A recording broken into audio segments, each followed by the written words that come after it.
They say you should make peace with your past. But what happens when your past scares you to death? When I think about the guy I was in the 1980s, I don't recognize him. He was loud. He was confident. He drove a '79 Camaro and thought the rules of the road were just suggestions. If I met that guy today, I wouldn't want to have a beer with him. I'd want to take his keys away and call the police. The title of this video isn't clickbait. I am genuinely terrified of who I used to be. Because that person had no fear, and that lack of fear almost cost me and others everything. To understand the fear, you have to understand the arrogance. In America back then, there was this toxic idea of holding your liquor. It was a masculinity thing.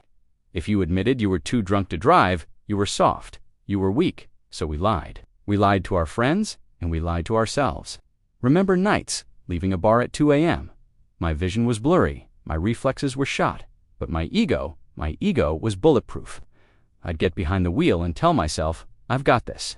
I'm a pro. That arrogance is what scares me now.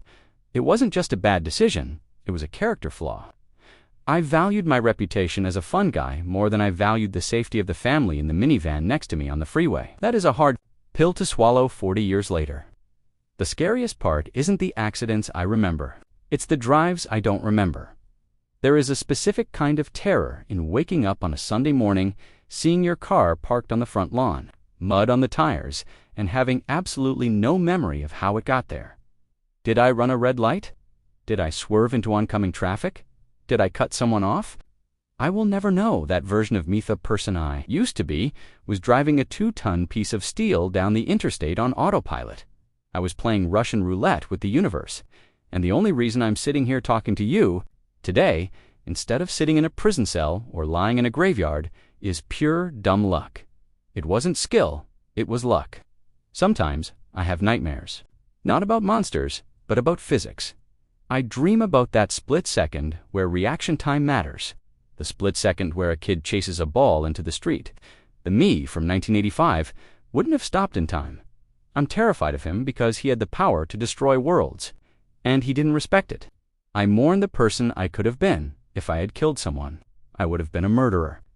And the distance between me and murderer was just a few more beers and a little less luck. If you are watching this, and you're young, and you think you're invincible, let my fear be your lesson. Don't be the person I was. There is no glory in driving home. There is no shame in calling a cab or crashing on a couch. I spent decades running from the person I used to be. I've changed. I've grown. But I keep the memory of him alive for one reason: to remind myself and to remind you that the road doesn't care how cool you think you are. Please, be better than I was.